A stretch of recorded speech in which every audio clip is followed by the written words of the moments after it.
Hello everyone, my name is Paul and welcome back to the new news. I hope that you all are having a great day. I hope that you guys have had a wonderful Friday. It is finally the weekend. Congratulations, you made it to another weekend. I hope that you, your family, and friends are safe, and if not, I really do hope that you find that safety and security in the very near future. But luckily, we can help people that don't have safety and security, and I'm not just talking about security because of ongoing conflicts, but I'm talking about food insecurities, water insecurities. I'm talking about financial insecurities. So I'm talking about all sorts of things that people have at this point in time, and that's because you guys have built an awesome community. So this whole project started because we didn't agree with some war profiteering that we believe was going on in regards to some other organizations or YouTube channels that were basically using the war in Ukraine kind of as a jumping off point to really start their careers on this platform. And so they were doing that and making a lot of money off of it. Well, we don't agree with that. We believe that money should be going to help people. So if you go on our Discord, you can actually look at the plan that was put together for all of this. We are never going to be doing super chats at all on this channel, so you will never see those. We're not going to be pushing anything from marketing or anything like that. No, 100% of what we do here is going to be going to donations. So everything we do is going to help people throughout the world. So in the description below, you're going to see a ton of charities. We are constantly looking for more. Please tell us if you have some. We have our own vetting process. We've made sure that those are all currently, of course, actual organizations that we don't want people to get scammed because of us. We want to make sure that you guys are safe. We've also posted the FBI links on our Discord, so that way you guys can learn and educate yourselves about different types of scams currently ongoing and help protect yourselves. But also, so that's the first thing we look for. But secondly, we're looking at 80% or more of an organization's actual received donations are actually going to helping people. So some of the organizations in the description below, including a brother's brother, actually 99.6% of all money they receive go directly to their programs, meaning it goes directly to helping people.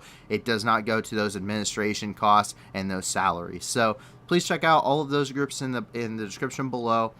We will be putting a fundraiser on every single stream as soon as we're able to do that. So we have a long time before we're going to be able to do that. We have a lot of growth that we need to do, but you guys have already given us a lot of support, and we cannot simply thank you guys enough.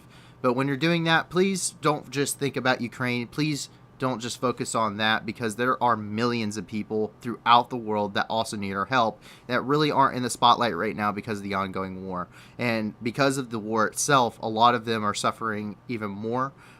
Because a lot of their humanitarian aid, many of whom, especially in Africa, relied on humanitarian aid for survival, have had their rations severely cut, some of them to over 50%, and it was in an emergency, it was diverted to the massive humanitarian crisis in Europe.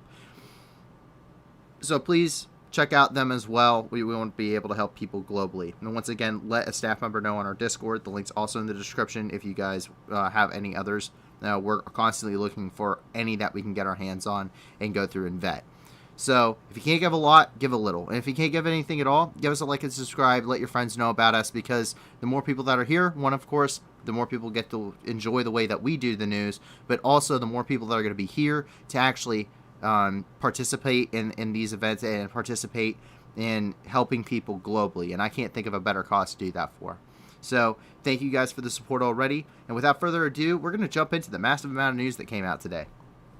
So, of course, we start off with our special report here in Ukraine. And the first thing we start off with is here in Kyiv. So the first thing here is Boris Johnson actually visited Kyiv today. And they're actually talking about what more can we give, of course, what's the situation on the ground, what is Ukraine currently facing. And that is, well, a ton of challenges. And we'll get to a few of those here in just a minute. But Ukraine is actually Ukraine and Britain has actually said that they will be willing to lead the training and upgrade the training programs of the Ukrainian armed forces. Britain said that they would be willing to lead that and train up to 10,000 new troops for Ukraine every 120 days. So a massive boost to their training potential here. Let's take a look.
So obviously, some stuff going on there, right?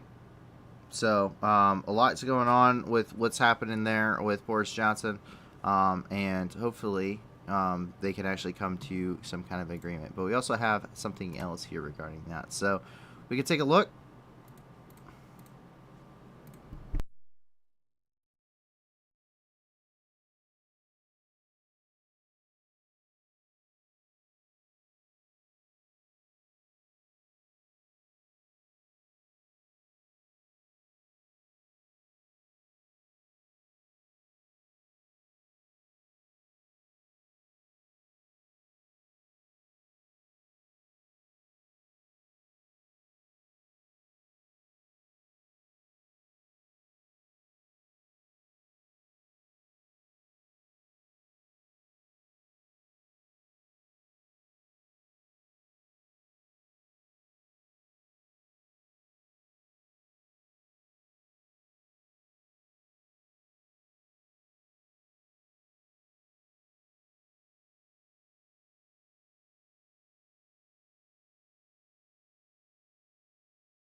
So obviously some stuff going on there. So that's always good to see.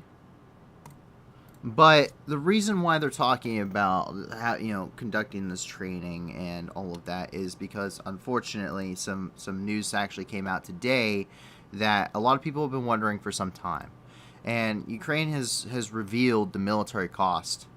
So on this kind of a somber note, this is from Vladimir Karpenko, who is the deputy defense minister of Ukraine, said, "We have lost about 50%, and this is about 1,300 infantry fighting vehicles, 400 tanks, 700 artillery systems." So this is really the first time officially that Ukraine has really listed its losses.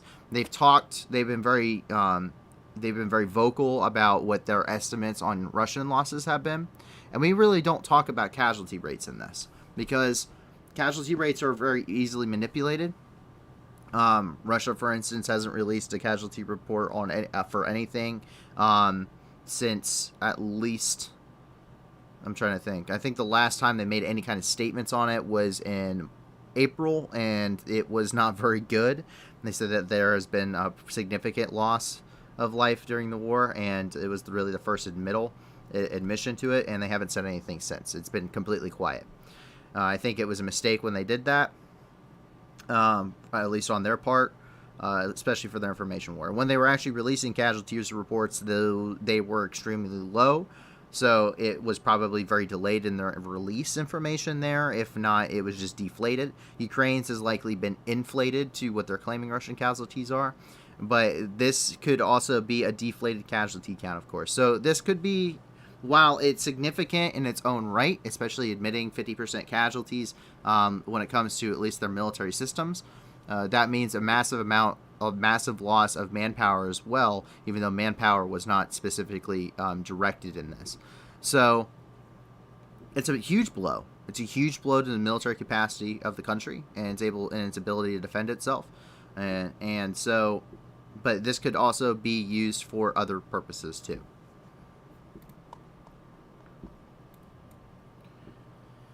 As we jump over here, we finally get some information regarding the first captured U.S. or some of the captured U.S. citizens. I should say there were two of them. They were captured by the LNR or the LPR, depending on whether or not you recognize them as a semi-autonomous state at the very least.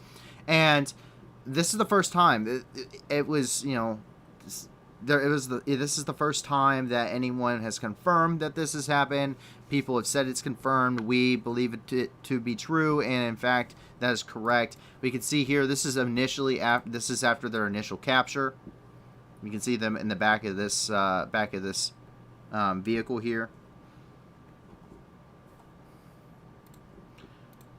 and they're being forced. Keep in mind, these guys were captured while on a patrol.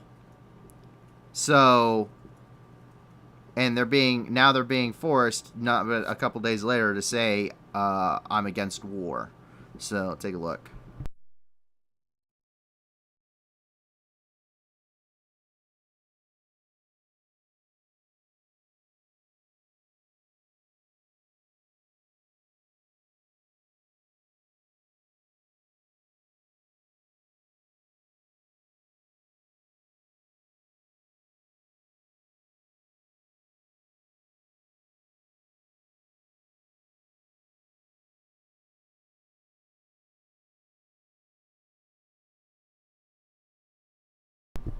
Okay, so it's just come to my attention that basically sound has not been playing for this entire time. So just give me one moment, guys.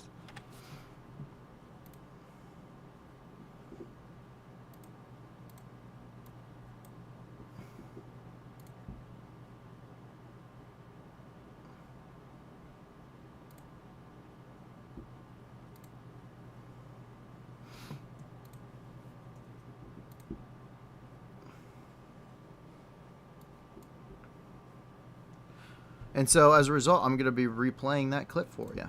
Hopefully this will work now. My name is Alexander Druki. I am against war. Ya protiv vaniv. My name is Alexander Druki. I am against war. Ya protiv vaniv. Once again, guys, I apologize. I'm not quite sure what happened there. but obviously something did occur. There's a little bit of a delay, so it looks like the audio is officially working now. But luckily, there wasn't a whole lot of audio when it came to those first couple of videos with Boris Johnson. It was really just during the intercuts where they're not really saying a whole lot within those. So you guys haven't missed out on a whole lot.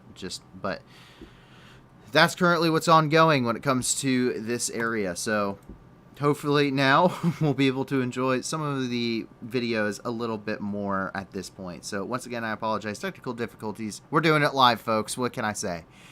And otherwise than that, let's jump over here to Severodonetsk. So the Foreign Legion has actually been fighting in Severodonetsk. We saw them coming in there in the opening days of the battle, and they've been fighting extremely fiercely. Severodonetsk is not completely controlled by the Russian forces yet at this point. However, the Ukrainian forces are gradually losing the battle at this point, at least from the assessments that we're seeing and hearing. And it's kind of gotten, it's basically Mariupol 2.0 at this point. But the battle seems to have gone at least quicker when I say minimize destruction, I put heavy quotations on it. So, but this is from a former, I can't say former because that's completely incorrect and I should know better as a Marine, but a retired Marine officer who is part of the Foreign Legion, the English-speaking part of the Foreign Legion, sometimes called the American Foreign Legion there. And he videotaped the battle with his unit. Some of this has actually been seen. You'll recognize a little bit of this footage. But he has released the entirety of his composition of footage there. So let's go ahead and take a look. And this really gives you an idea of what's happening in the battle.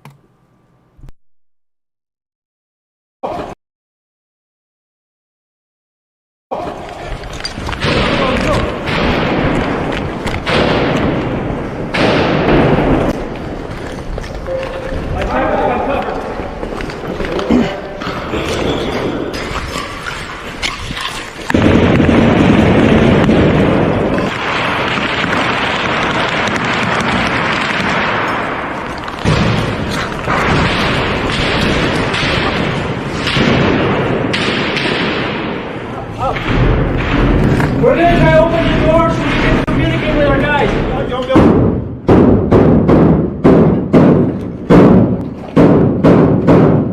One right here.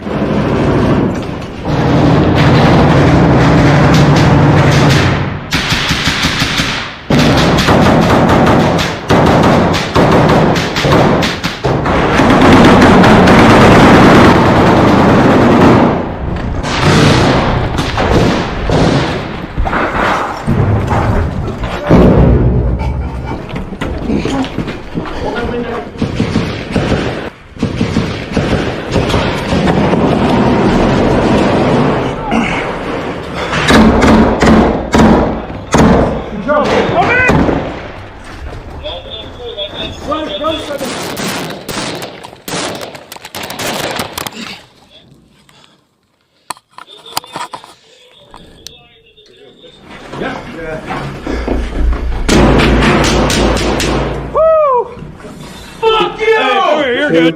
One.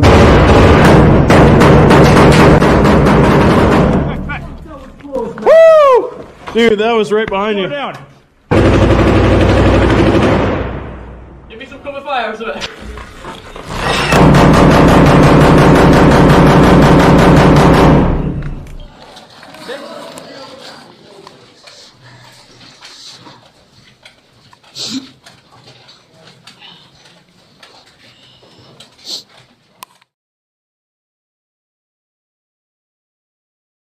So, a lot of combat footage. Some of it you've seen before.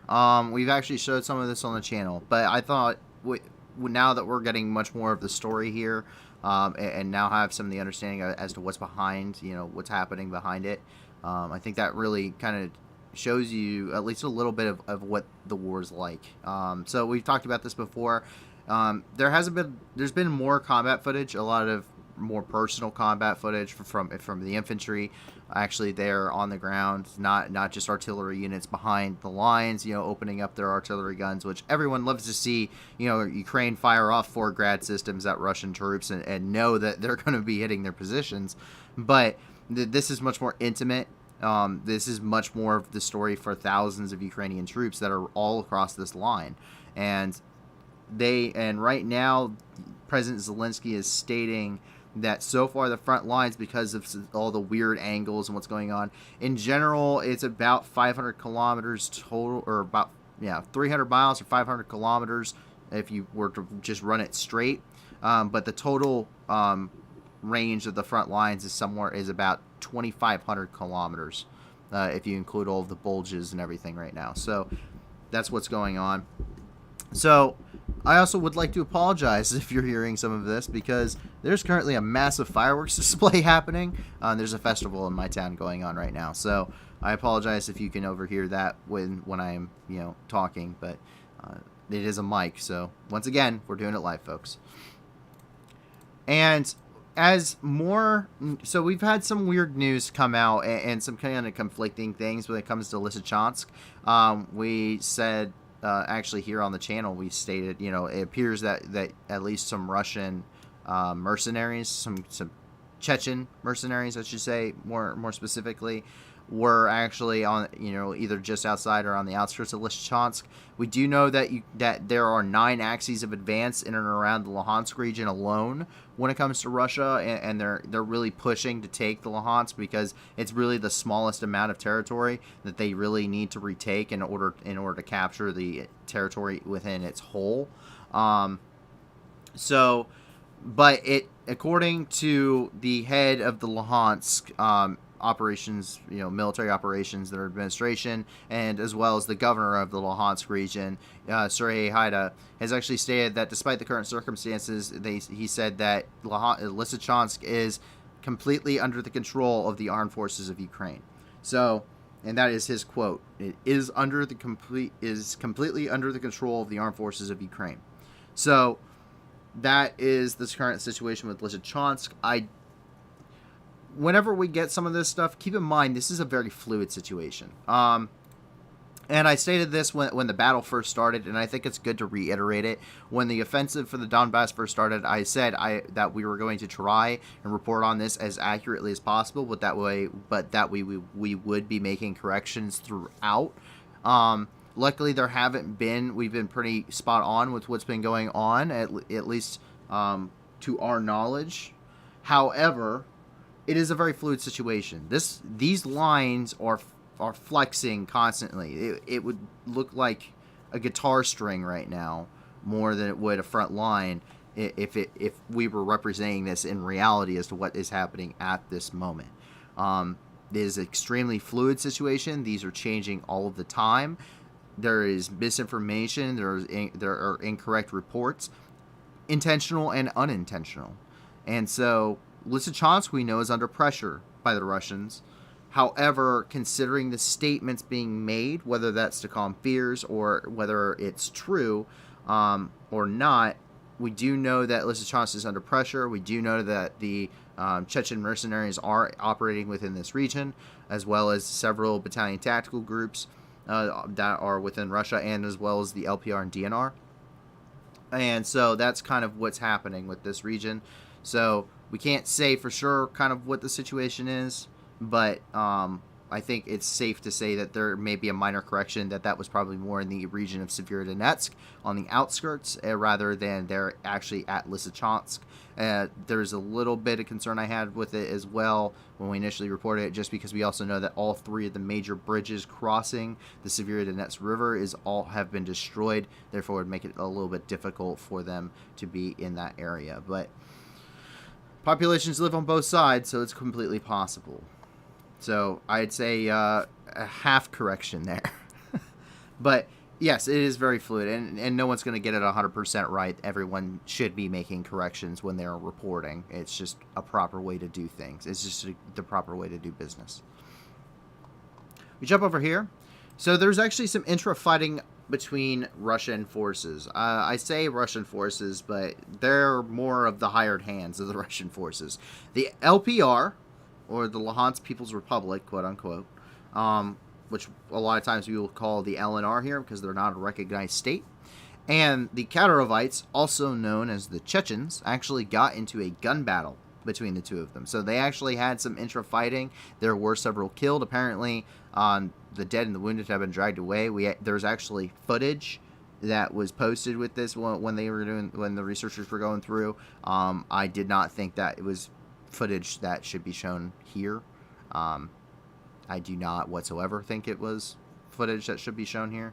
But that is true. We do have the evidence to show that. So, but apparently the Kadarovites were wiped out.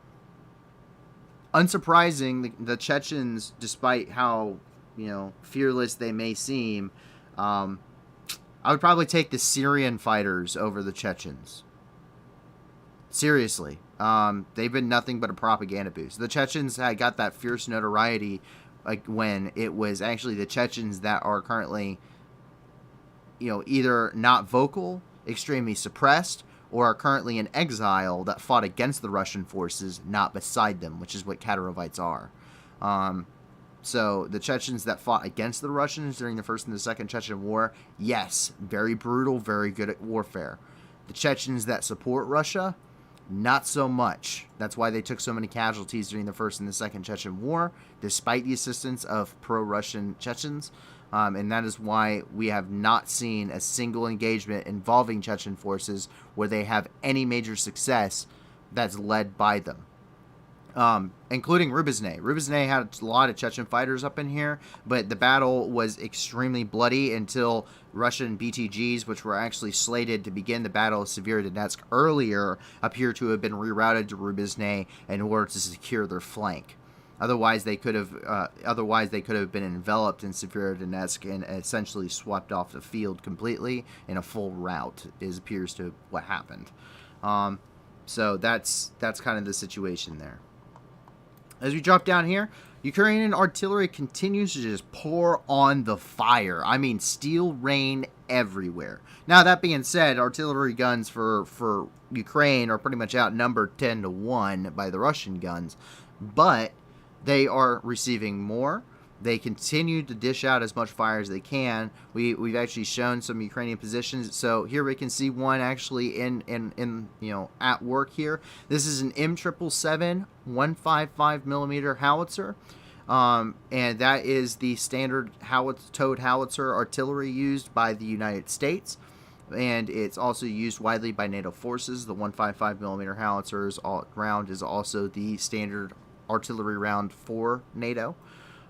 This continues to show as Ukraine is transitioning away from old Soviet stockpiles to modern NATO-supplied weaponry and equipment, and slowly gradually moving them towards a NATO, at least allegiance when it comes to military capacities.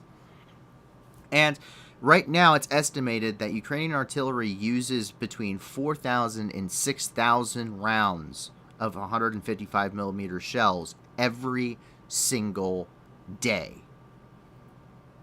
These guns are hot. These guns are constantly firing on something. And we know that they have had extremely good effects on their targets, just based off of the battle damage assessments we've done just here on the channel. But let's take a look.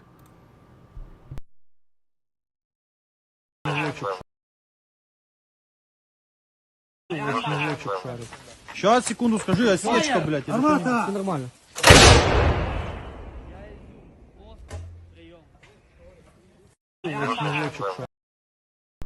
Just a short and sweet little video, but you can see, this thing is probably as compact as a towed artillery piece that can fire around this far, and with this much power behind it. In fact, the most powerful Soviet artillery gun is only 152 millimeters. As we continue down the line here, we actually have an update, and that's coming from Krushnali. And this is the ammo depot that we showed here on the channel yesterday that we got to see when it was hit, and it just blew. And we continued to, now we can see the aftermath. And when I said that this is not safe, this is why you don't put ammunition depots in highly populated areas such as your cities. This is why Ukraine is unfortunately forced, in order to halt the war effort for the Russians at this point, to actually fire artillery, and usually precision artillery weaponry, into cities. And it's extremely dangerous for everyone involved, whether you're talking about the military personnel, or you're talking, especially, I mean, obviously the military personnel are sitting next to a bunch of ammo stockpiles that are about to explode, but the civilian population, because these aren't in the chamber of a weapon. These aren't in the breech. These things will go anywhere they please when they cook off, and that is exactly what happened. So we can see the aftermath today, now that everything is finally cooked off and is no longer usable. But take a look.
And this stuff is still hot enough. Some of it still is cooking off. I mean, fires like that don't just go out overnight.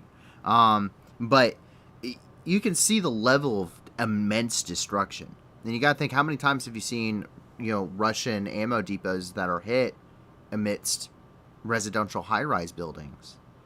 I mean, this stuff is insanely dangerous. Legend has it there was a building there one time in that big open field, because you don't just store them out in the open like that. I mean, that causes, humidity and stuff getting wet is terrible for your ammunition. You don't store it outside, you store it indoors somewhere. So legend has it there was a building. Obviously there's not one there now, and that's why you don't store explosives near civilian populations. Why you don't do this. And we've seen it in Novokokova. We've seen it in Donetsk. In fact, that's actually where our next topic is, because let's jump over to Donetsk real quick, where we see yet another hit today. Take a look at this. Another Russian ammo depot was hit in Donetsk at the Expo Donbass Center. And this is not a small stockpile. In fact, it's still burning as we speak.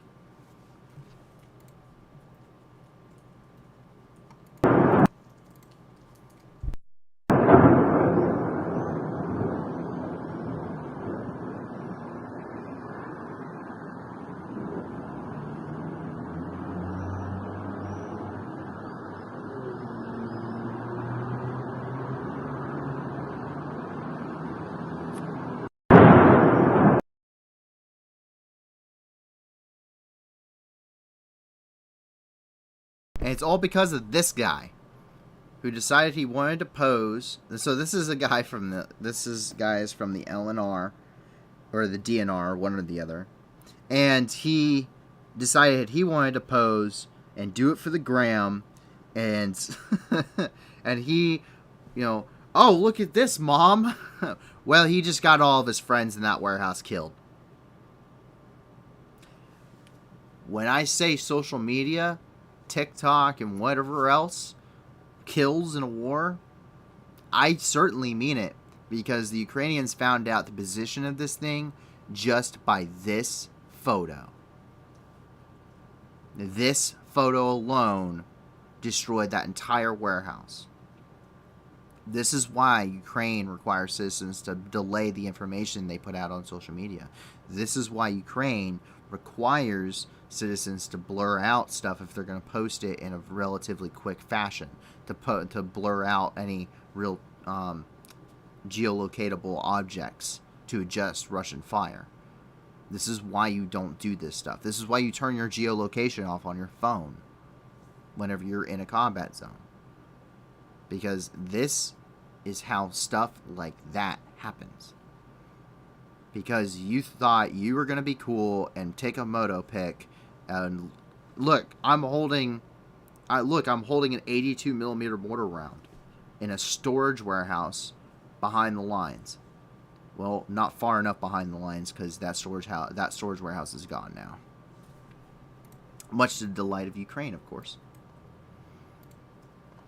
And this is something straight out of Syria. I cannot believe this. So, I've seen this before. I've actually had this used on me before when I was in the Baghdad embassy compound.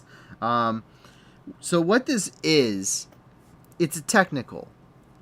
And it has a trailer that it's towing. And this trailer has a UB-32 mounted on the back of it. Now, UB-32 was developed in the 70s, I believe 1972. And it's a rocket pod. It's usually found on Mi-24 Hinds. You also see them on Mi-8 AMTSHs. You also see them on the Su-25 Frogfoot, which is the close air support fixed-wing aircraft for Russia. And it can fire 32 57mm S5 rockets, which is the most common ordnance. I believe it has several other variants that can fire as well. The most common one is the S5, which is used for air-to-ground. And their dumbfire, it's not exactly accurate whatsoever. But what it is there's 32 rockets, and we've seen this mounted on the back of trucks in Syria before. This is the first time I've seen it in Ukraine. I'm not going to say it's completely ineffective. It's inaccurate, but when you just need more rockets that way, and when I mean that way, point in whatever direction you want, because that's about how accurate this thing is. So, just take a look.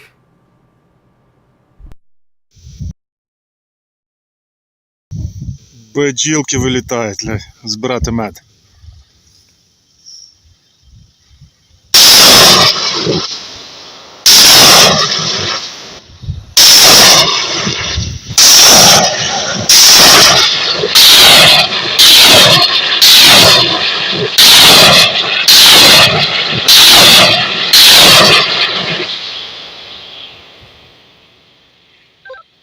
Койот, диви, бджілки полетіли.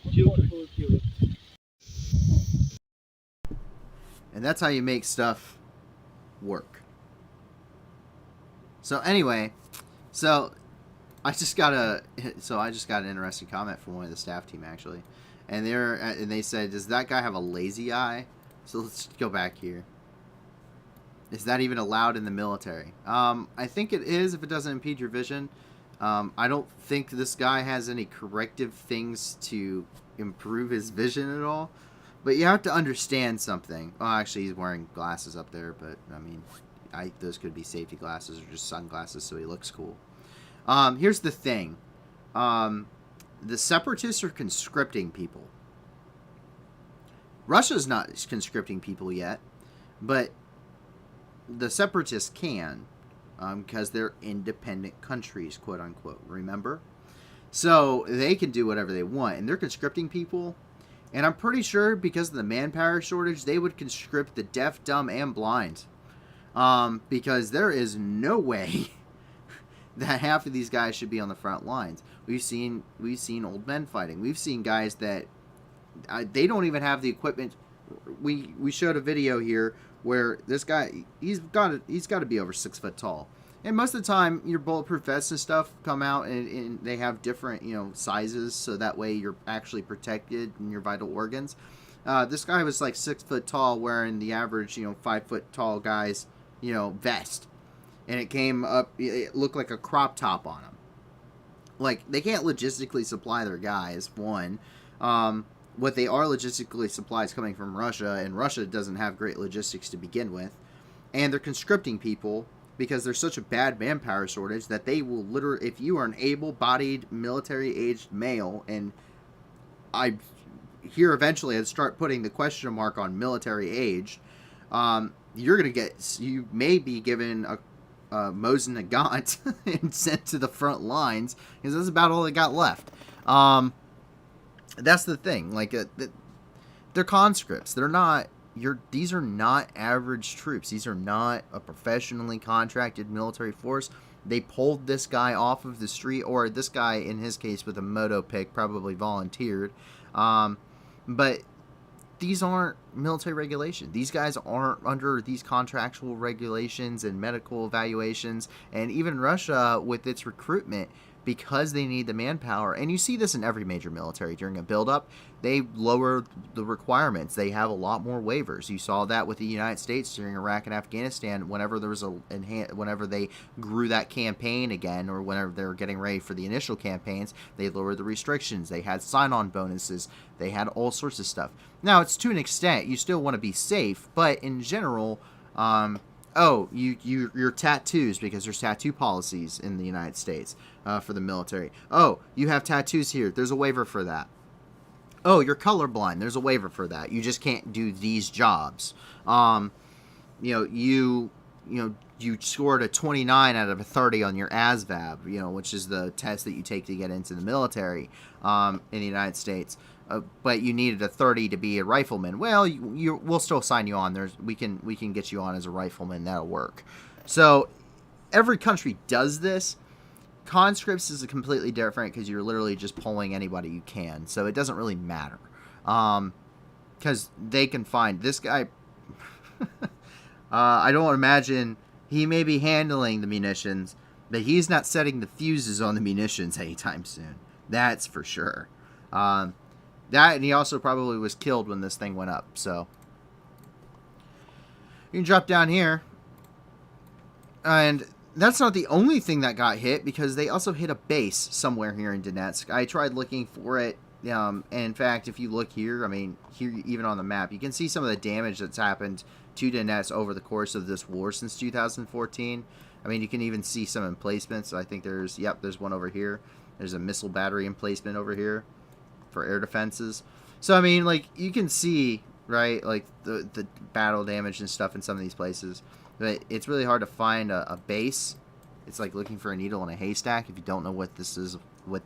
But it was also hit, and it was also storing ammunition. It's a pretty massive ammunition depot, hit by once again, and this burned into tonight as well. So let's take a look.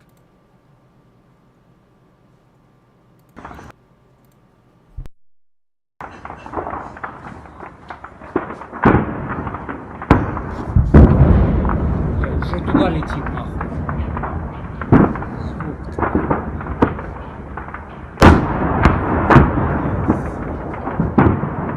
Сука.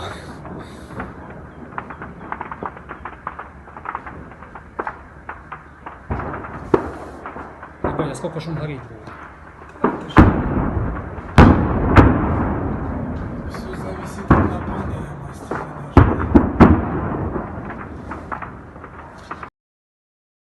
And this is a really good time to illustrate what I was talking about. So see if I can get him to zoom in again. Oh, and that'll work. Okay, so this is wherever this ammunition depot is cooking off, right? But look, there's smoke over here, there's smoke way out there, there's smoke over here, smoke there. This is where artillery rounds are cooking off and firing into people's houses. There's some over here, actually. Like, this is ammunition is cooking off and is going over here into these residential areas. Stop putting your ammo depots in a major city, people. Like, come on. Like, seriously. One, it's against the Geneva Convention to do this. Two, why?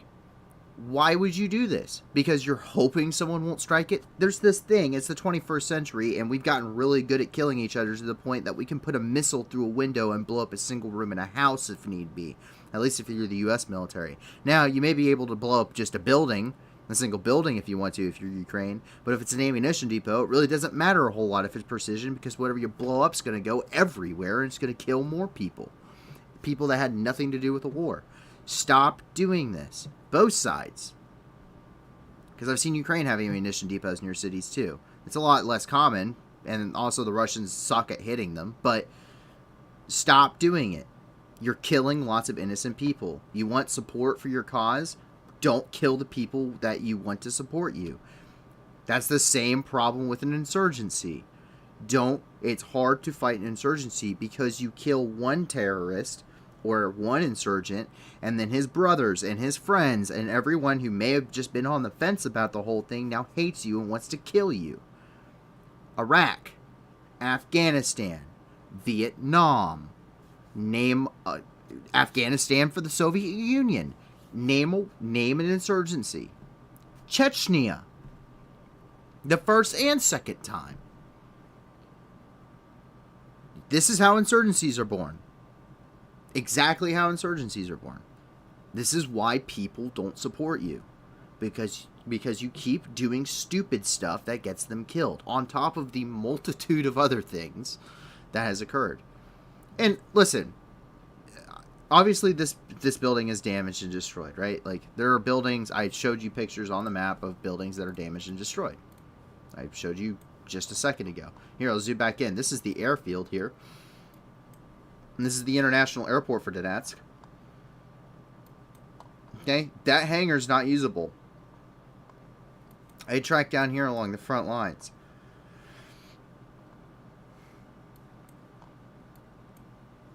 Damaged and destroyed buildings all the way around. Has there been shelling? Yes, there's a war that's been going on since 2014. Has there been shelling in Donetsk? Yes, there has been. Is it genocide? No. Why is it not genocide? Because they're not trying to prevent the escape of anybody. Russia has willfully shown that it will prevent the escape of people. The entirety of Mariupol. We watched that for months. The entire Battle of Mariupol. Evacuation corridors, shelled. Quote-unquote evacuation corridors. Shelled. Besieged. Starved. All essentials were destroyed. Executed. We've even... Thank God we didn't have to watch it, but the Chechens were video recording, and you could hear women screaming in the background before it sounds like she's just shot. Like, that's at the very least a strong argument for ethnic cleansing. I mean, but the war that's been going on here for a long time, yeah, there's destruction, guys. I mean, that's not crazy. Like, there's no real credibility to their claims, to the Russian claims. I have not found any credibility to Russian claims. Not on the aggression from Ukraine, not on the criminal act of joining NATO, not on the criminal act of supporting Western organizations, not for the coup d'etat, as they like to call it, or the revolution that occurred, not for the war against the separatists in the Donbass, not for the quote unquote genocide against Russian speaking people, not on the persecution of Russian speaking people. And they themselves, World War II didn't happen, it was the Great Patriotic War. We don't use Tachka use. We showed like 9 different points here prior to the incident in Kramatorsk where they had Tachka use. We're not taking heavy losses. Oh, we'll get to that here in a minute. We're not, no hands were lost on the Moskva. The Moskva wasn't sunk. I mean, one after another. We're not bombing cities. We're not using cluster munitions. We're not using incendiary munitions. We're not using incendiary munitions against personnel. We're not using incendiary munitions against civilians. They aired it on video. We're not bombarding civilian populations. They had propaganda campaigns that they used the BM-21 ground systems from Mariupol while they were bombarding civilian populations. The argument is not there. Not based off of public opinion, because if I went through this and I found just a crap ton of stuff of Ukraine conducting war crimes, I would not be this upset. Like, whatsoever. I'd be like, alright, have at it, guys. Like, go kill each other, whatever. Right? Like, But that would also probably be the public opinion because then it would be in the light, right? Because then everything would be out there for everyone to see. Is there war crimes happening on the Ukrainian side? Yeah, of course, it's a war. I mean, what war does not have war crimes on both sides? There's so many jokes about war crimes because it happens in every single war. It happened in Afghanistan and Iraq. And by U.S. forces. They're in Fort Leavenworth. They got prosecuted, but the war crime still occurred. The massacre of Haditha. I have no problem talking about that. Please. I have no problem. Ask me on the Discord if you would like. I will talk about the massacre of Haditha. I will talk about the use of white phosphorus against Iraqi civilians and insurgents. It happens. Not to an industrial scale like Russia, though. But anyway, getting back to the point. Yeah, this thing is cooking off pretty nice. We have a couple different angles on it. So this is actually from one of those civilian apartment buildings you actually saw in the last shot.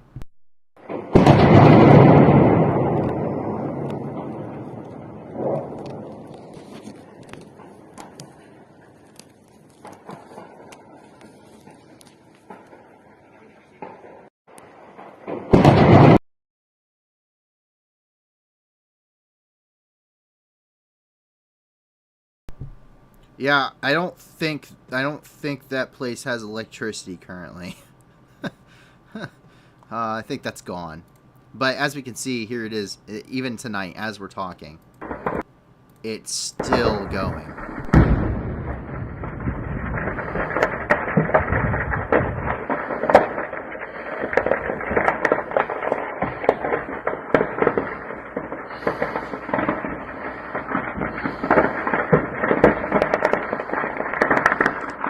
Вот это да. Нифига себе, да? Ага. Ты видел когда-нибудь такого?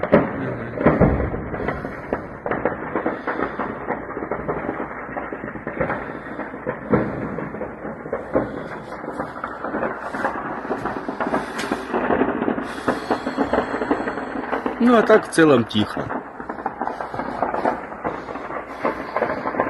Только склад быка горит и все.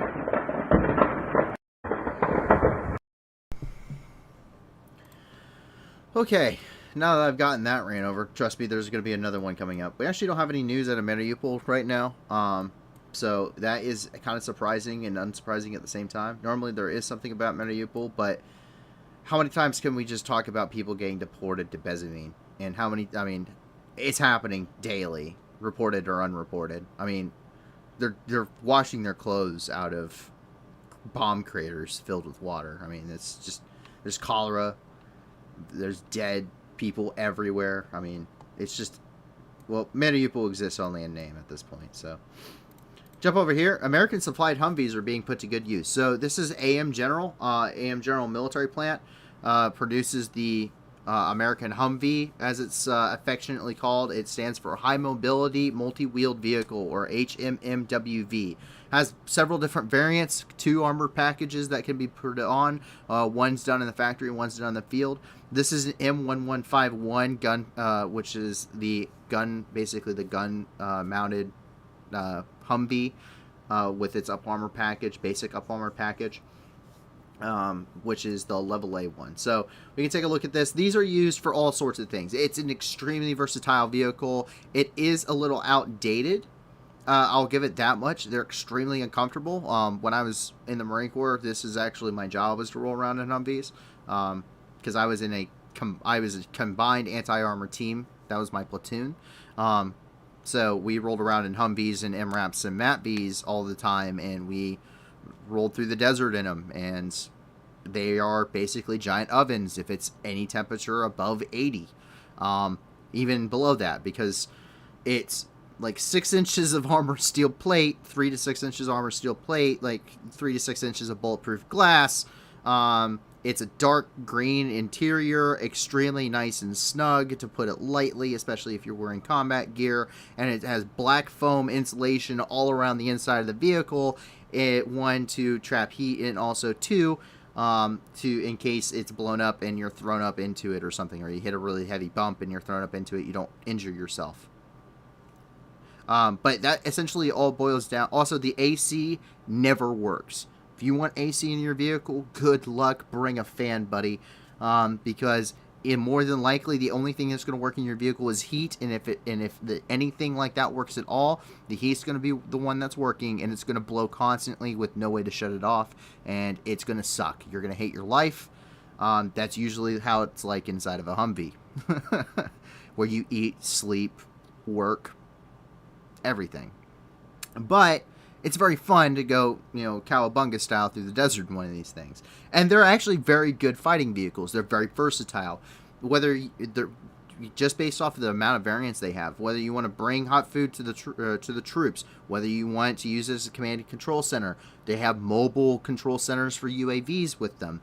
There are, you have gun trucks, you have transport trucks, you have medevac trucks, you have command and control vehicles, you have all sorts, just general utility vehicles. There are all sorts of Humvees. They have their own trailers that they can use. So it's extremely mass produced. They're still building them, and we can just take a look at this one here. Like I said, this is an M1151. And you can take a look.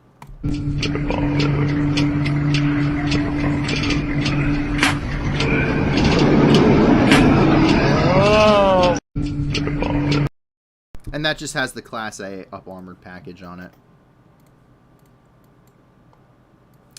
You jump over here.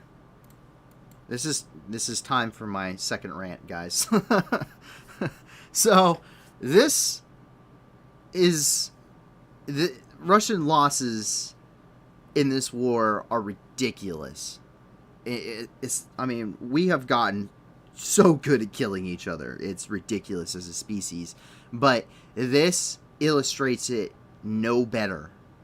Now, we've talked about this before, and I couldn't believe it that they were doing this. But I also didn't think that they would be in action this quickly.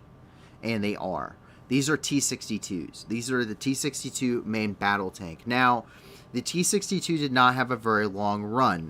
The T-62 had a very limited production number. They immediately rolled into the T-64, which is identifiable by its stamped road wheels very easily. That was actually the main battle tank of Ukraine, because the T-64 was given to the former Soviet republics, prior to them becoming former Soviet republics, and that was immediately pretty much phased out. The T-64 was for the T-72 because it had the autoloader and everything else inside of it. Now, Ukraine's made pretty good use of their T-64s, and the T-64 is, in all honesty, a pretty well-rounded main battle tank, even if it's a little aged. But it has a little bit more life left to give. The T-62 does not. The T-62 does not have any more life to give. These things should be in a museum. Okay, they should be only in a museum. They should not be used on the front lines. I get it, a tank is a tank, but not in the 21st century, my friend, where people are already questioning if tanks are obsolete. You do not bust out this. It is rolled homogeneous steel. That's basically what every main battle tank has been made out of since World War II. Rolled homogeneous steel. They are extremely outdated, and these ones have very minimal upgrades. They are slightly upgraded, but let's take a look.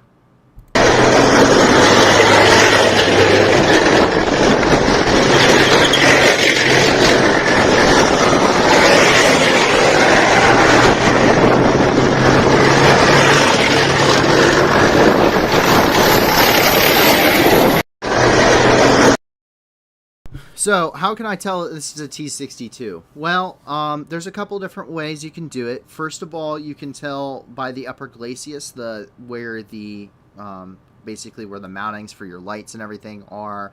And also, it doesn't have the distinctive V shape on it. And the distinctive V on the front of a tank is iconic of the T-72.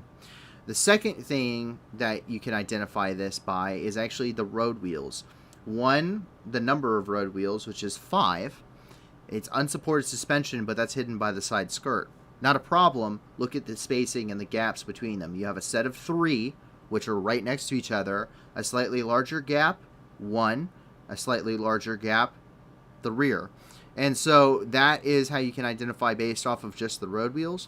The third key identifier just in this is this little thing right here. This right here is actually a handbar that troops can grab onto while climbing onto the turret of the tank. These are welded onto the vehicle. They're plated onto the vehicle. They're cast within the tank itself and on the turret. And so these are not something that are easily removed from the tank. They are also rolled homogeneous steel. Every single base T-62 has this. Most of them did not receive upgrades. We can see these did.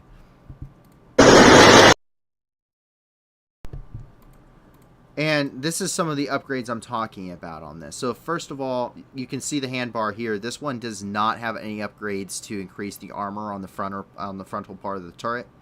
But what it did receive, while that last one got ERA, or explosive reactive armor, this one did not. But what it did get is it did get some quickly welded on smoke dischargers on the side of the turret.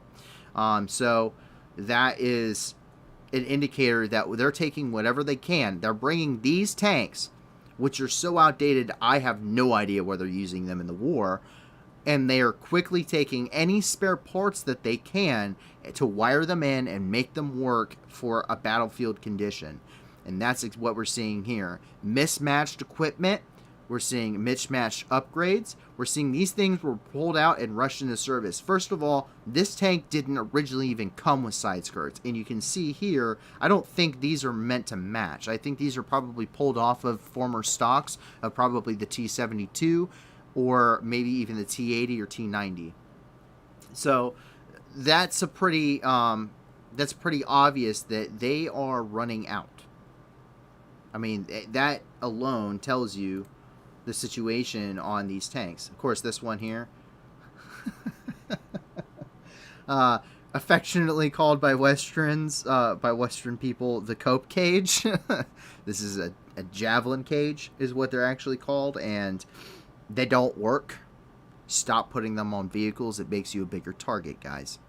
But this one received, and you can tell, this is the base plate armor. These did not originally come with it. These additional protection or additional armor plating that they put on this did not come with it. This also does not have the smoke dischargers on it. We can see that here. But just look at the color difference. Same, but not really. So these are aftermarket parts. They pulled these off of the shelves for something else and threw them on this tank. Side skirts are important, but they don't add a whole lot of life to the vehicle at all. And then, if not mistaken, we got one more. Yep. Once again, additional equipment, additional pulled parts. Same thing. And this actually gives you a better idea. 1, 2, 3, space, 1, space, 1. Also, the exhaust in the back is a pretty key indicator, too. If you guys get a good look at it. Right there, sticking out the back. So overall, is this good for the Russians? No. And they continue to say, well, we're not taking those heavy losses or whatever.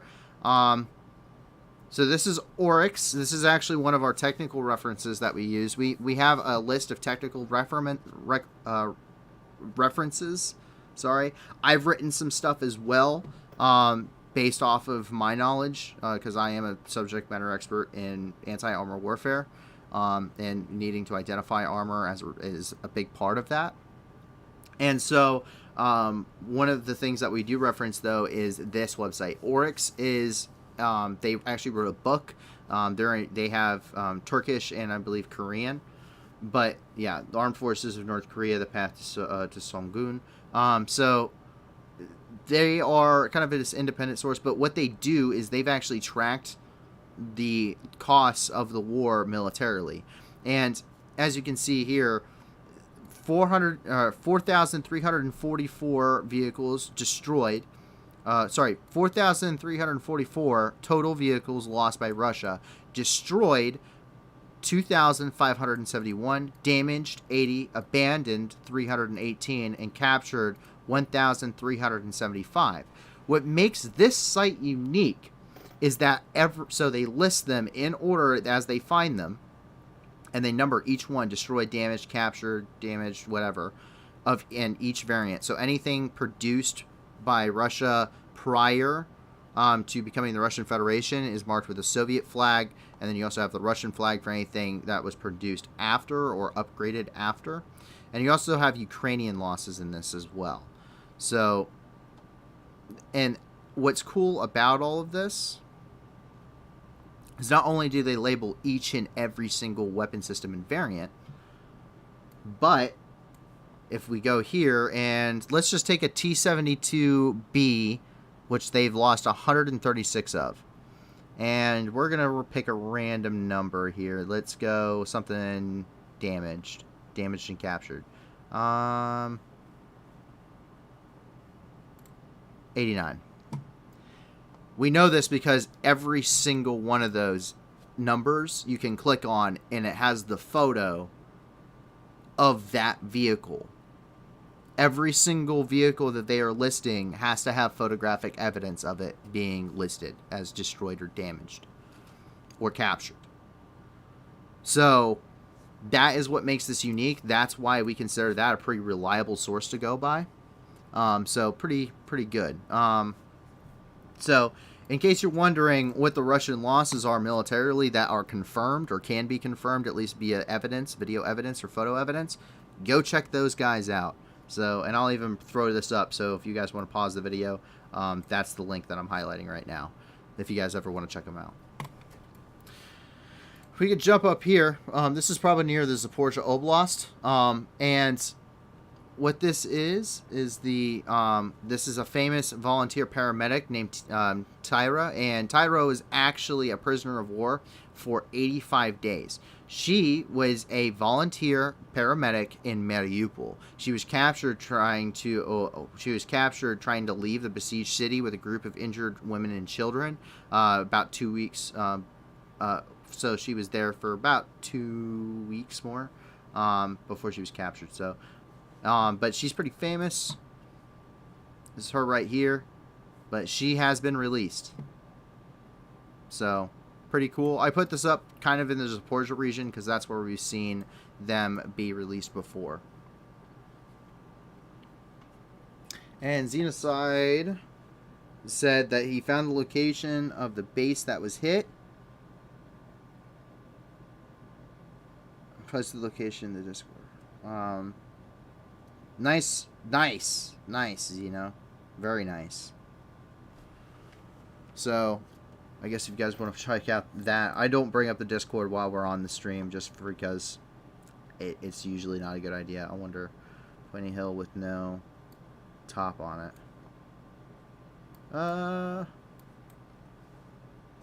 Well, I'm sure we'll probably have an update after that cooks off, so hopefully we'll just be able to find that tomorrow. So thank you. I will check out that location there on the Discord, Zeno. I appreciate it.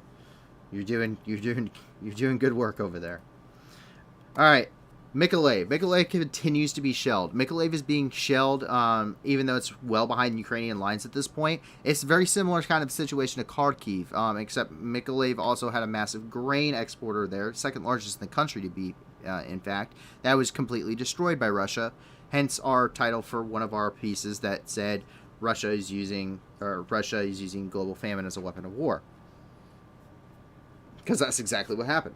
But it's a very highly populated Ukrainian city. There are a lot of people that still live in Mykolaiv, and they are getting shelled pretty much daily by Russian forces at this point. There's no tactical or strategic gain by shelling Mykolaiv. They had a shot to take it very early in the war, immediately following the fall of Kherson. That was when they were going to take it, and that failed, and they have been receiving counterattack after counterattack that has whittled them down all the way back into really just the Kherson region. So there's no real reason. Right now, partisans in Kherson are saying, your time to leave, it's too late now. Russia is 200 or 500 something kilometers that way, and the Ukrainian forces are only 10 kilometers away. So partisans taking well note on that. But I mean, Mykolaiv is just getting pounded. And like I said, it's residential buildings, right? Like, it's not... I mean, take a look.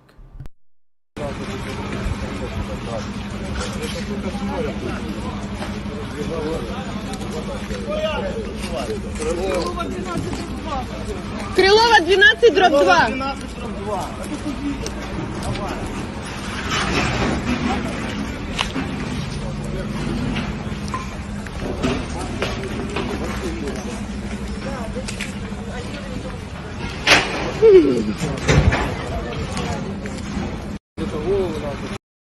This isn't a Ukrainian headquarters. These are Ukrainian homes. This is people's lives. It's where they live. It's where they eat. It's where they raise their children. War's terrible for civilians on both sides. And is there frustration on at least the separatist parts when it comes to things like the shelling of Donetsk and some of these regions that, you know, even though they may be putting military targets there, that it's unfortunately killing civilians? Yeah. Civilian casualties are a part of war. And the war's been going on since 2014. It's a long time. You know what else has been going on that long? Syria. The war in Syria. How many civilian casualties, no matter how much we restricted the use of air power and of heavy ordnance inside of Afghanistan and inside of Iraq? How many civilians were killed? Civilian casualties are a cost of war. Purposefully, you know, continuing to conduct activities that are going to, you know, with the knowledge of putting many civilians at risk is not okay. There's a difference between it happening and it having to chalk it up to collateral. That's a tragedy. Targeting civilian populations with no strategic or tactical gain to be made is a war crime. And a very strong argument for what's being proposed at the International Criminal Court. And there's no two ways to look at that.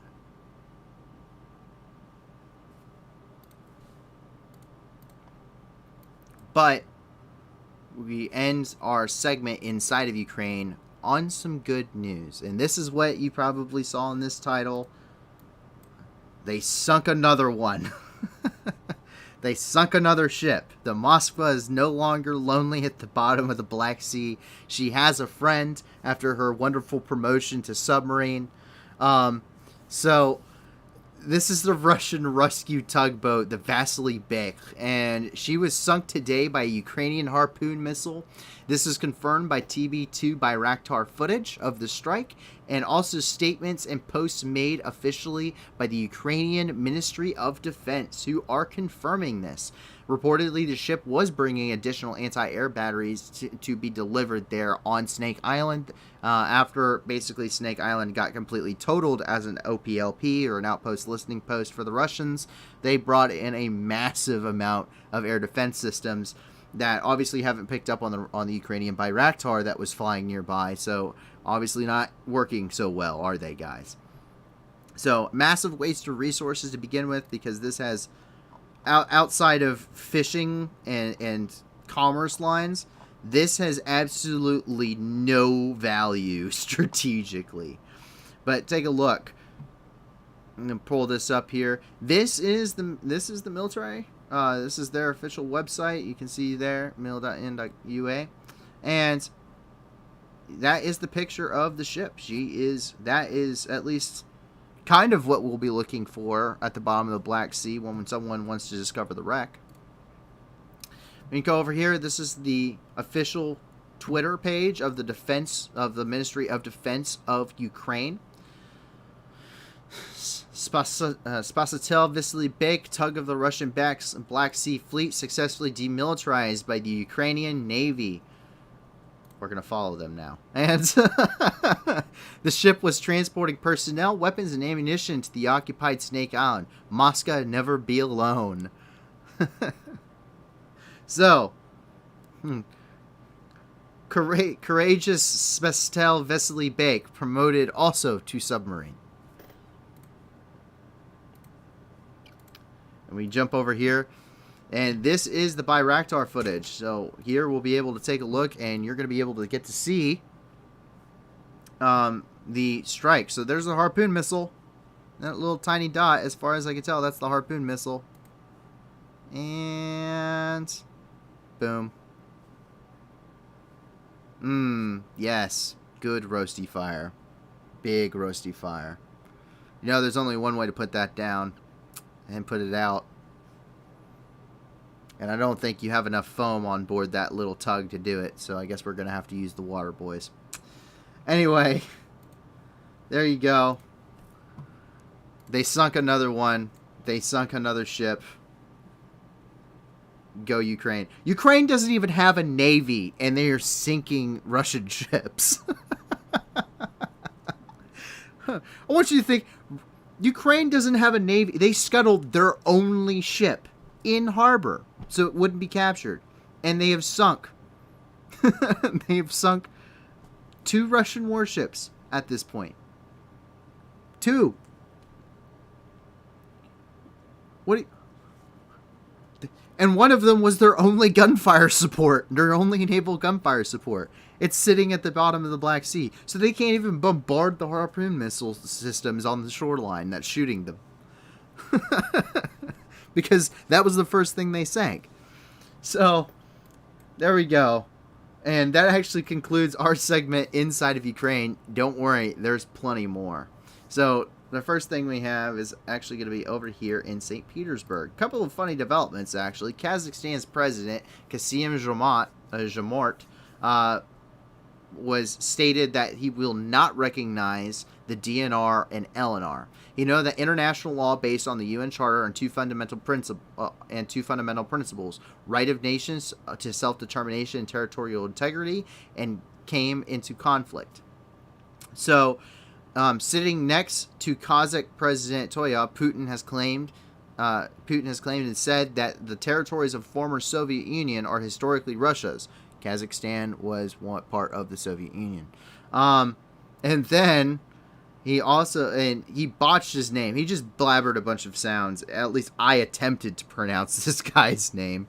And he, instead of just saying his name after these statements, and during his 1 hour, it's over an hour long, his speeches, I am not showing that on here. But what I will show you is the fact that the Taliban representative to the Spleef Summit, he fell asleep during it. Активно используется такой новый инструмент, как инфраструктурные бюджетные кредиты. Они выдаются на активно используются. Yes. I am sure he is having sweet and very nice and sweet dreams about his glorious Islamic Emirate and winning against the United States. And then also here we can see the Kazakhstani president. So let's take a look. And the subtitles are reportedly accurate here. Вообще подсчитано, что если право нации на самоопределение в реальности будет реализовано на всем земном шаре, то вместо 193 государств, которые сейчас входят в состав Организации Объединенных Наций, на Земле возникнет более 500 или 600 государств. Конечно же, это будет хаос. По этой причине мы не признаем ни Тайвань, ни Косово, ни Южную Абхазию, ни Южную Осетию, ни Абхазию. И, по всей видимости, этот принцип будет применен и в отношении квазигосударственных территорий, коими, на наш взгляд, являются Луганск и Донецк. Это откровенный ответ на ваш откровенный вопрос.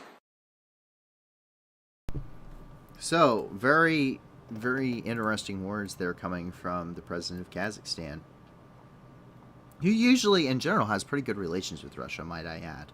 So I think maybe some of those opinions may be shifting. And sanctions are bad for car sales. Who knew that? I can't imagine that the most insane sanctions, economic sanctions imposed on a country in history would ever have terrible, terrible economic results for your country. But Putin even admitted car sales in Russia, unsurprisingly, are down 51% this year. I can't imagine boy, that would be. Don't worry, guys. They just reacquired Lada, and they're releasing their brand new car, which is essentially the Lada Classic, which is what they're currently calling it. You know what the Lada Classic was? The Soviet Union's car, essentially, if you had the wonderful permissions to drive a car in Russia, and it had absolutely no features. So you may get a radio, probably not. It's like the Crown Victoria of the United States, guys. It comes with 12 cup holders and nothing else but a steering wheel. Have fun. But yeah, here we go. Наш рынок обеспечит достаточное предложение автомобилей, в первую очередь легковых, цены на которые резко возросли в этом году. Напомню, что в последние 2 года в России ежегодно продавалось около 1,5 миллиона автомобилей. Однако в текущем году объем продаж легковых автомобилей заметно сократился. По итогам 5 месяцев на 51%. Тогда как по оценкам экспертов, чтобы избежать резкого роста стоимости машин, снижение продаж не должно было бы выйти за пределы 20-25%. Насытить наш I just want to point out that absolutely nobody but Putin seems to want to be there. Let's see if I can find... Like, this guy, he's just kind of... I mean, he's like, oh, man, I gotta sit here and listen to this. Let's see if we can continue here. Yeah, this guy is like... Yeah, he's just kind of twiddling his thumbs. This guy's like... Oh, geez, he's going. He's listening. Oh, damn. He just keeps going. So... first of all, he's completely separated himself from everybody, unsurprisingly. Yep, Putin, the all-hail the Tsar, I guess, of Russia. And then, no one else apparently wants to be there. So, pretty interesting. Body language says a lot more than anything you can say in words. But that's fine. These guys will get to go down to one of the metro stations in Moscow, and they can take out some of their frustrations on some of the brand new installed punching bags. Great use of those tax dollars as your current currency continues to plummet into the Stone Age. And it's currently set up in different locations throughout Moscow, at the very least, that we know of. And yeah, it's a full-size punching bag with a life-size artistic piece of President Joe Biden on it. Because Russia has stated that we should respect thy neighbors.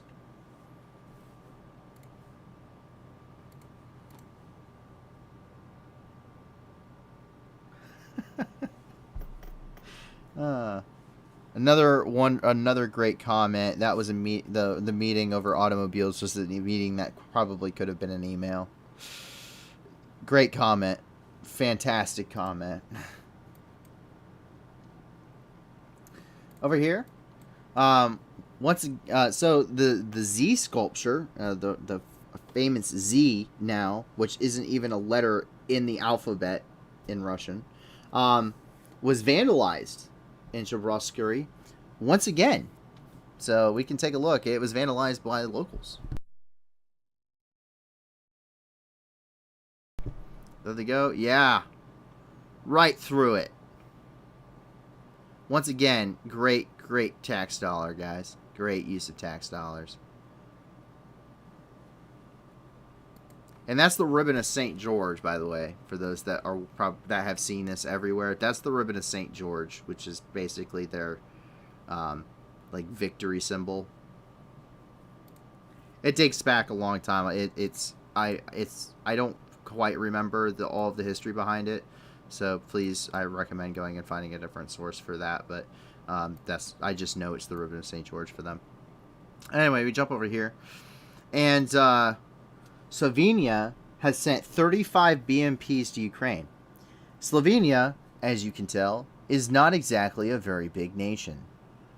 Pretty big news for Slovenia. Maybe not a lot of BMPs, but considering most of these countries don't necessarily have the largest military force, like Slovakia, or any of the countries in the Baltics, Estonia, Latvia, Lithuania, then that's a pretty big hit to their military capacities, right?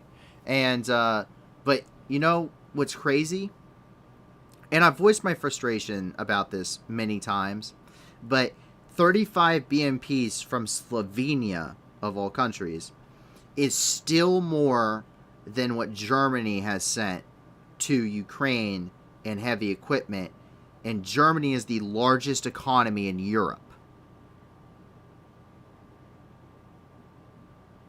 I'm letting that sink in. Germany is the largest economy in Europe, and Slovenia has sent more armor to Ukraine than them. And this is coming from the Kyiv Independent.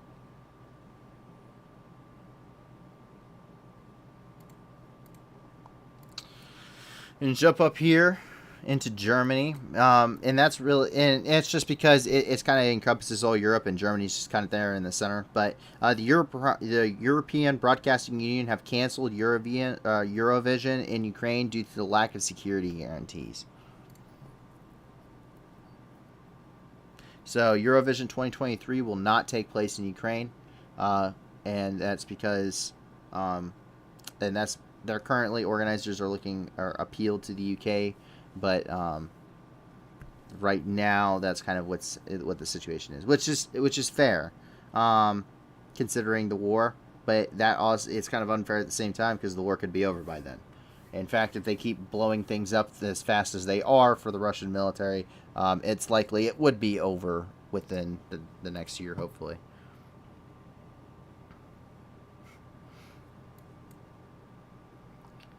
Anyway, we jump over here, and the EU has officially said that it is granting Ukraine and Moldova EU candidate status. So this is really the second step. They will be. I mean, this is in between applying for the EU and being a member of the EU. You're an EU candidate. And they have pretty strong backing. So these two countries will likely be part of the EU. Georgia, who also applied, was actually denied its candidate status due to current policy issues and also continual issues regarding oligarchy. You've heard that term before, Russian oligarchs. The really, really stupid rich people that are basically built off of corruption. So that's currently the issue. So that's pretty great. I mean, that's great news. That's a great big step, especially when it comes to diplomacy, when it comes to support, when it comes to all sorts of things. And that's going to continue to draw Ukraine probably closer to the West, considering I don't think that they're going to have any favorable things to say to either Russia, Belarus, or any other country, including, I think, probably Armenia, because Armenia has had some scandals when it comes to the war too. We jump over here to the United Kingdom, where the UK is set to extradite the WikiLeaks founder Julian Assange back to the United States, where he will face espionage charges in the U.S. courts. WikiLeaks released a lot of confidential information pertinent to national security for the United States government. But there's also a lot of controversy even within the United States and a lot of mixed emotions behind charging them with espionage, considering they weren't part of the U.S. government to begin with. And that would technically make the independent journalism.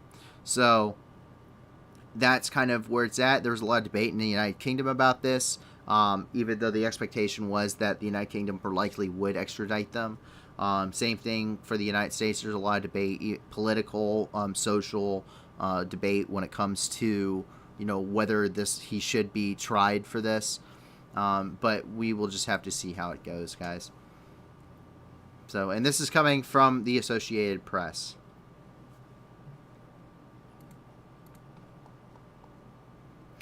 And with that, we start to jump down here into the Middle East. And the first thing we have here is Palestinians were actually killed in an IDF raid. So four Palestinian militants were killed, 8 more were injured in an operation that took place late last night and early this morning by the IDF, or the Israeli Defense Forces. This took place in Jenin, which is within, I believe, the Gaza Strip. And as it's been reported, the security forces arrive in the settlements. They detain those suspected of illegal arms trafficking and participation in illegal armed formations, meaning supporting Palestinian revolt movements. And a car drove up to the military formation, and the militants opened fire. During the shootout, no IDF members were injured during the shootout at this point. They found and seized weapons from the militants, and according to preliminary data, one of the militants was a field command officer for the Palestinian Islamic Jihad group. So the violence continues. You can see here some of the stuff they captured.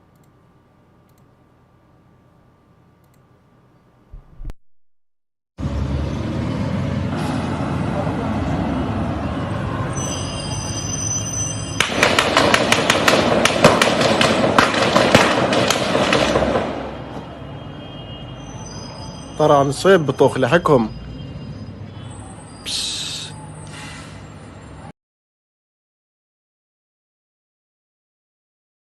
But as we go over here to Tel Aviv, Tel Aviv has some scandal going on. So the president of the Tel Aviv University received a $50 million from Russian oligarch Roman Abramovich in order only for nothing more than a letter in support of the Russian oligarch. $50 million. He was bribed for his support. And this is coming from Bill Browder, who is the co-founder and CEO of the Hermitage Capital Management Investment Fund, an American Twitter financier, announced this on his Twitter.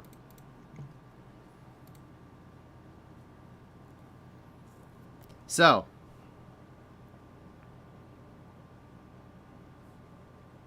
what he said was, when someone offers you $50 million, you sign their letter.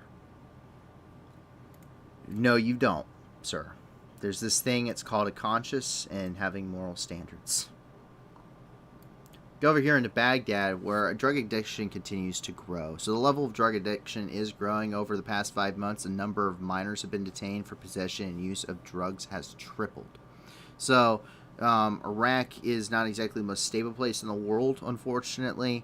They have a lot of insecurities, whether you're talking about food and water, which is becoming the more pressing matter lately. You also have a lot of the Islamic State. You have a lot of infighting, and there's a lot of protests and a lot of political turmoil, especially between Saudi-backed, coalition-backed, and Iranian-backed groups. So that's currently the situation here, and unfortunately that kind of a lack of security situation also means that illicit substances can much more easily make its way across the border.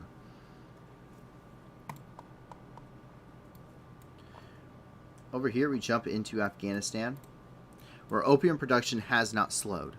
This is in the Helmand province of Afghanistan, very famous for some of the for the offensive back in 2008 by the U.S. forces within this province. So drug traffickers in the Helmand province have spoke about their situation with their business. The Taliban banned the production of drugs in Afghanistan, but the level of opium production has not changed. Farmers know that before the ban, the Taliban began to buy tons of the opium for storage in their warehouses. And now all trade goes through Taliban commanders who cover this business. So heroin factories have been left untouched, but the traffickers now need to sell the drugs more discreetly, although this only applies to certain areas. Otherwise, they can do as they did before. Farmers in this business even note that even if the Taliban decided to significantly reduce domestic consumption of opium, drug trafficking to Pakistan and Iran would continue actively through the mediation of the Taliban. So, who knew the Taliban, who funded their entire 20-year war on opium, would ban, quote-unquote, opium and then still facilitate opium? Wow, it's like they're putting on a face for the Western world so they can build relations. We knew this was going to happen. This wasn't I think we even said it here. Like, I don't, when this happened, we reported it, and I said, I don't think they actually will. And lo and behold, I think this is like a month later. Crazy. Nothing changed. Instead of, hey, let's do this on the street, they're going, hey, let's do this and, hey, dodge into this alley real quick. Okay, thanks, see ya.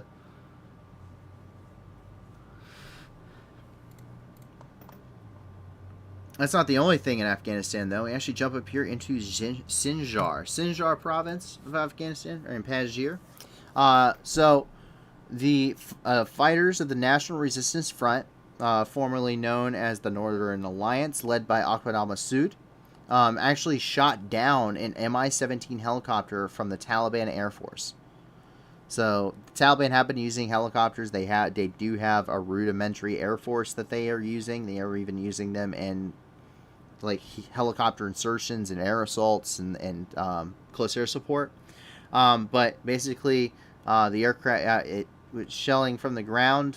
Basically, they took ground fire and had to make a hard landing. The crew ended up surviving, but the resources, but the militia with Ahmed al-Massoud actually published a photo and video of the captured aircraft. So there they are.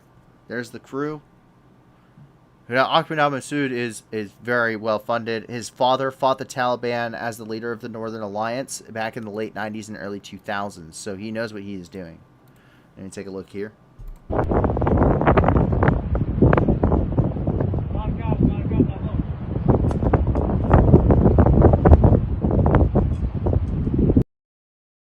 I think we can consider that a catastrophic loss of the aircraft.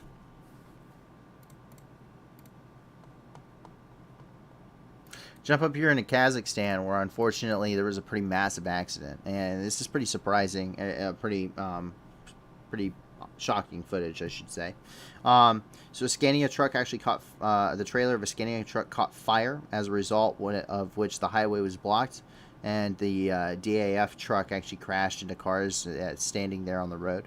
15 cars were damaged in total, and a passenger of the in a Toyota Camry was killed in the collision. 4 vehicles caught fire: a DAF truck, 2 passenger buses, and an Audi car. 9 people were injured, 3 of whom are in intensive care. So let's take a look. We actually have video footage of the crash.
So, very unfortunate.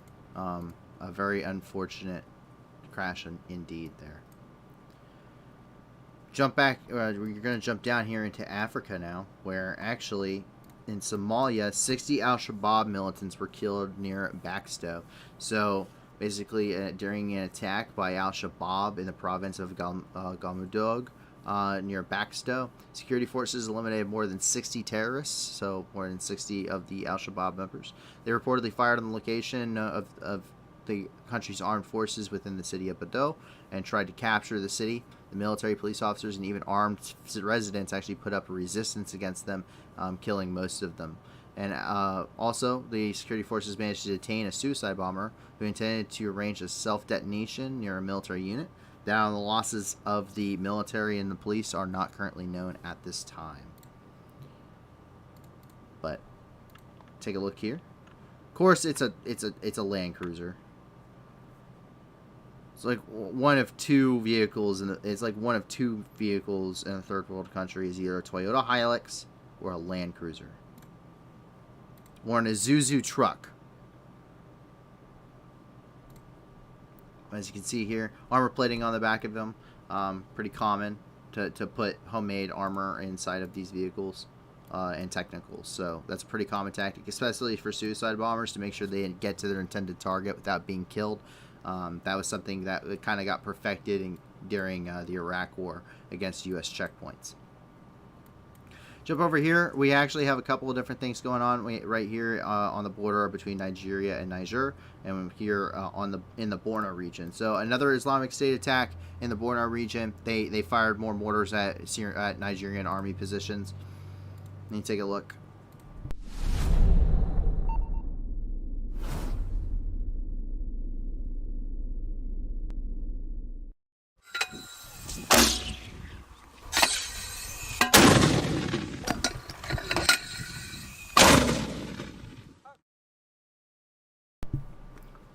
It's the Islamic State. That's just an Islamic State thing. So at this point, we jump over here over to Niger, and the Islamic State attempted to raid the Difa police station, which they actually successfully did, and they actually captured a truck, one of their trucks. So we can take a look.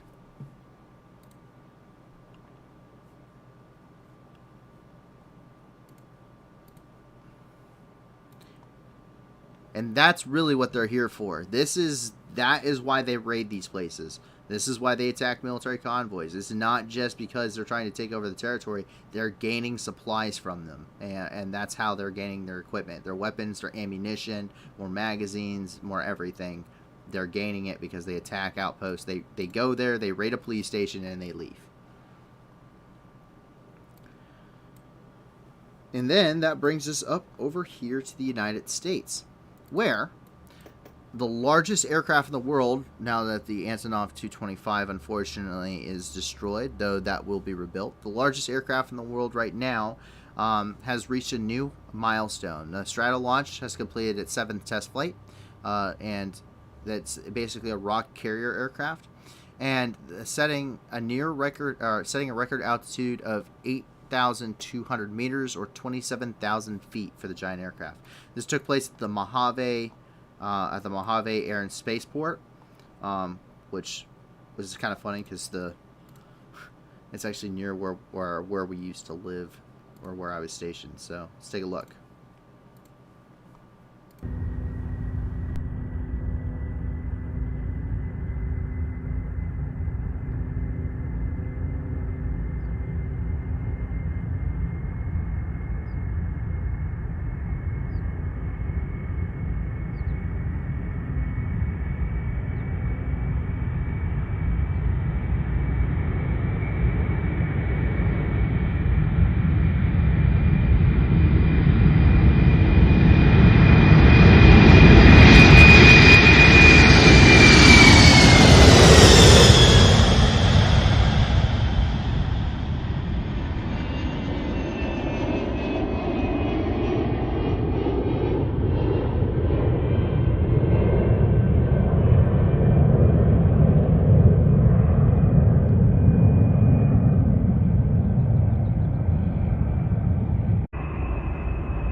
So pretty crazy looking aircraft, that's for sure.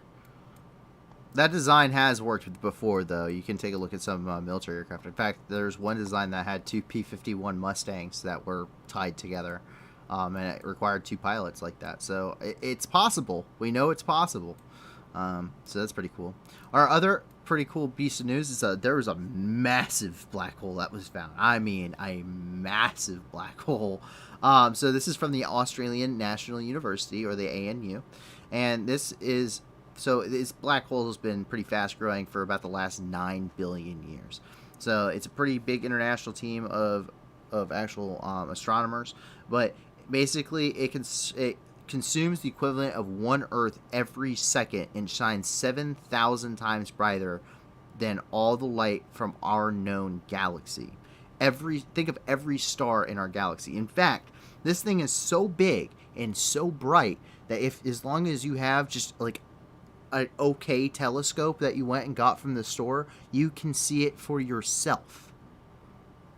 It is massive, absolutely massive. So it's been so astronomers have been hunting for objects like this for more than 50 years at this point, and they found thousands of fainter ones, but astonishingly, this bright one really slipped through unnoticed. You gotta think how many places the universe is inconceivably large. I mean, it's almost impossible to understand how big the universe is, and stuff can very easily get missed out when you're looking at all these cool nebulas and looking for black holes at the center of our own galaxy. This thing is huge, though, and the black hole has the mass of about 3 billion suns. Others of the comparable size stopped growing so quickly about several billion years ago, but this is about 500 times bigger than the black hole at the very center of our own Milky Way galaxy.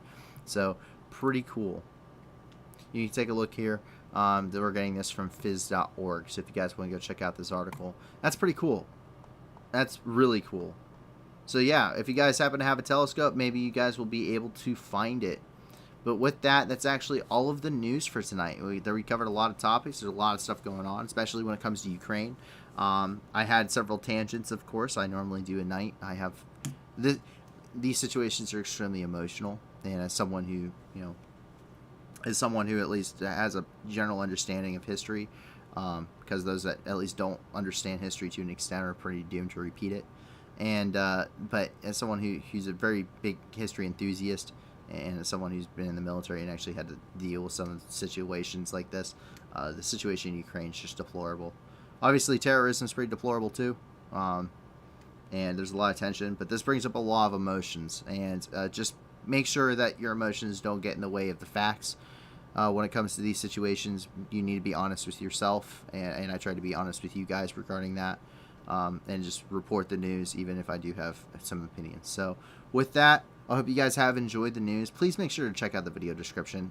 There's a ton of organizations, and don't forget about places like Ethiopia, Somalia, South Africa, and we're constantly looking for new ones. Once again, we're never going to put super chats on this channel. I'm not in this. I have a full-time job. I'm not in this for the money. I just really want to report on the news, really let people kind of know what's going on in an independent fashion, kind of get away from a lot of the big political whatever, the political opinion pieces and the entertainment news part of it. So that's just how I feel about that whole situation. So I want to just report the news, go back to some of the old way of doing things. And also I want to do some good with it. And you guys have made that very possible. I can't thank you enough for your guys' support and your continual support for these organizations, most importantly. So if you can't give a lot to the organization in the description, give a little. And if you can't give anything at all, that's fine.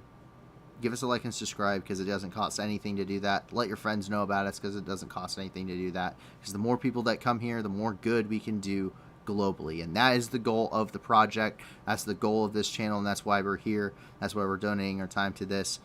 So I hope you guys will join us with that endeavor, that you guys will continue that support. And I can't thank you guys enough. And I also can't thank the staff team. They're really the ones that research and put a lot of this stuff behind the scenes. I just give my voice to it, guys. I just give my voice and whatever little bits of knowledge I may have on the situation. So make sure to give them a big thanks. But it is Friday. We're getting ready to roll into Saturday here. So I really hope that you guys remain safe, that you guys, your family and your friends remain safe. If not, I really do hope that they find that safety and security in the future, regardless of what your situation may be. And I hope you guys enjoy your Saturday. We'll be back once again tomorrow for another 24 hours of news and review. If you guys want to come join us on Discord, also let us know if you have any more organizations to add onto that list of fundraisers that we have there. We would love to go through our vetting process for that. So please let us know. The Discord link is going to be in the description below as well. You guys can come check us out on there, join us, and you can also join in on the conversation. There's a lot of really deep conversation going on. We got no problem with differing opinions. We just ask that you remain open, have good open discussions, ethical, and just maintain, keep it intellectual when you're talking about the discussions there. But also have fun. So hope to see you guys on there too. Thank you once again for joining us tonight, and hopefully we'll see you again tomorrow. My name is Paul from the New News, and have a great night, everybody.